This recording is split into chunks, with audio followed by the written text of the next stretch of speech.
Hello po mga ka-MC. Welcome back to my YouTube channel, MC TV Kakap. Today is tingnan po natin yung mga na-breed po nating mga manok. So, agribusiness po tayo ngayon. Bukod po sa pag-dealer ng soft drinks, nagdagdag po tayo ng isa pang pagkakakitaan, kagaya ng pagmamanok. Ngayon po ay ipapakita natin yung nabili kong incubator. Yan, ayan po. Kung nakikita nyo po ay bubuksan po natin. Yan. Ayan. Medyo may napipisa ng mga itlog. Ayan. Kagaya po nito. Napipisa na po yan. Ayan. Ayan. Okay. Po ay papakita ko sa inyo yung mga sisiw na napisa sa incubator. Ayan po sila. Bali, ang ginagawa ko po ay nilalagay ko muna sa karton. Tapos nilalagyan ko siya ng ilaw. So usually kapag ganyan, pagkapisa, nakalagay sila yung mga 2 to 1 month para malakas na sila bago ko sila ilagay sa kulungan. Ayan po sila. So may bago po tayong pisa dyan. Ayan. So yan po ay lahi ng Rhode Island. Ayan po. Meron din isang Texas dyan kasi napipisa ng mga iba. Ayan po. Yan. Ito po ay tignan po natin yung after 1 month na pagkakalagay nila sa karton na may ilaw. Ito na po sila. Nilagay ko na po sila sa may kulungan. Yan po. Ayan po sila. Yan po lahi nila is Texas. Yan po. Yan. Meron pa po dito, bukod po dyan. Nabili ko. So tignan po natin yung mga manok na pagkalabas po nila sa karton, dun sa may ilaw. Ayan po, tingnan po natin. Ayan. Para makita nyo po, ayan po. Ayan po sila. Mga alaga natin mga manok. Lahi po nila mga Texas po yan. Ayan. Yan. Yan. May itim po sila. So pagkalaki nila mga yan, makikita natin kung anong kulay nila po. Halos pula mga yan. Breed na Shamon at mga Rhode Island. Ito po Rhode Island po ito. At yung mga iba nag-mix na po yung lahi nila, yung Rhode Island at saka nung Shamo. Ayan po sila. Yan. Ayan po. Hiwa-hiwalay po kasi magkakabats po kasi yan. So ang pinapakain ko sa mga sisiw is Chick Booster. So 2 beses ko sila pinapakain. Isa sa umaga, tapos isa sa hapon. Kaso dapat ang tubig is lagi po sila nabibigyan ng tubig. Yan po. Ngayon po ay dako po tayo dito sa isang kulungan na ginawa ko. Ako mismo ang gumawa. So ito is another batch na naman po ito ng pagkakapisa. Ito po Shamo ang tawag nila. Minsan ang tawag po nila is basilan. Ayan po. Lalapitan po ng camera natin. Yan. Meron pong meron pong isang lahi dyan na Rhode Island. Tapos nahaluan siya ng Shamon. Ayan po siya. Ayan. Kung mapapansin nyo, pula siya. Pero may lahi po yan ng Shamon. Yan. Pero ito po mga to, puro po ito mga to. Shamo or minsan tawagin po nila is basilan. Pinanggawa ko sila ng kulungan na nakalabas yung kanilang pagkainan. Ito yung para sa tubig, yan. Ayun naman yung para sa pagkain nila. Yan. Para hindi po nila nalalagyan ng kanilang mga dumi yung kanilang pagkainan. Kaya nilabas ko yung pagkainan nila. Nasa labas po yan. Oh. So nilalabas na lang nila yung kanilang mga ulo.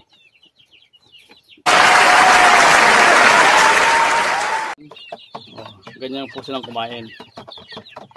Nasa labas po yung kanilang pagkainan. Para yung dumi nila hindi na pupunta sa pagkain nila.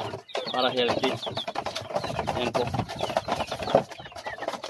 Meron po akong ito. Ayan po, nakakulong po mga yan. Yan, bali 5 po yan. Siamo po yan ang mama nila, pero yung lalaki na naglahi sa mama nila is Rhode Island. Ayan po.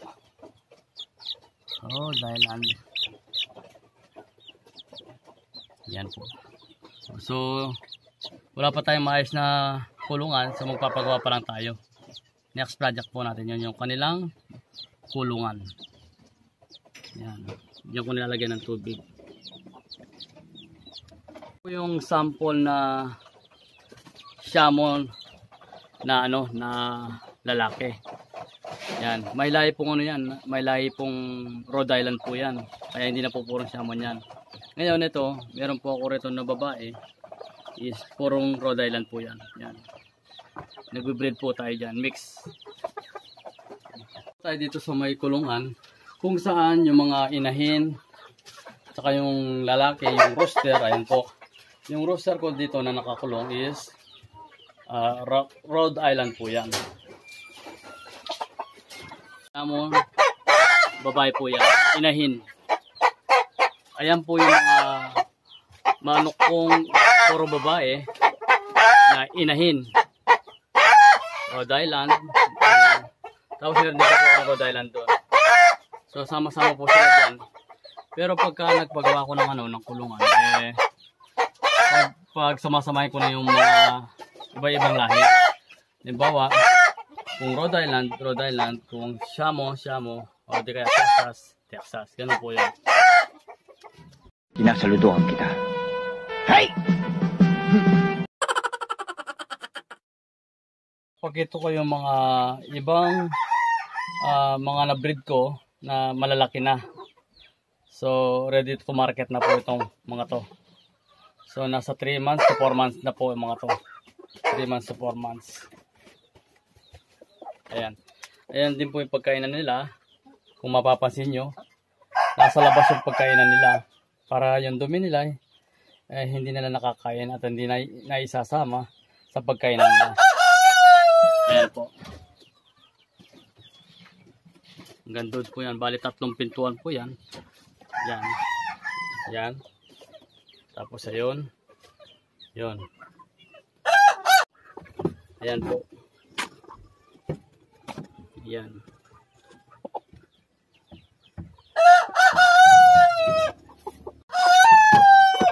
Yan. Ano po yan? Mix na po yan ng Siamo at saka ng Rhode Island. Mga lahi na yan. So, yan. Po, sa kabilang kulungan.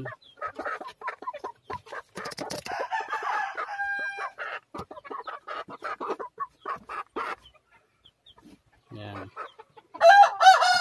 Yan po yung pangatlong kulungan. Anim po yun nandito.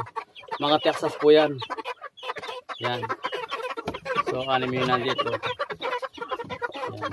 Kaso ito, ang pagkainan nila, nasa loob pa. Kaya, hindi ko pa naayos. Dapat ang pagkainan po ng mga to, nasa labas. Yan po yung next project po natin. Dahil ako lang yung gumagawa ng mga kulungan nila. At pagkainan nila. Ayan po. May pagitlogan sila doon. Isa. Saka may pagitlogan po sila dito. Ayan. Saka dito. Ayan. Tsaka dito naman. Ayan po yung mga itlog nila. Yan. Bali po, nagsama-sama sila ng mga itlog. So, may itlog po dyan ng Siamo tsaka na ng Rhode Island. So, yung Siamo po kasi, yung malalaking mga manok natin, is naglilimlim po sila. Unlike po sa mga Rhode Island, hindi naglilimlim. Kaya minsan ang ginagawa ko po, pinapalimlim ko yung mga ibang itlog ng Rhode Island sa Siamo.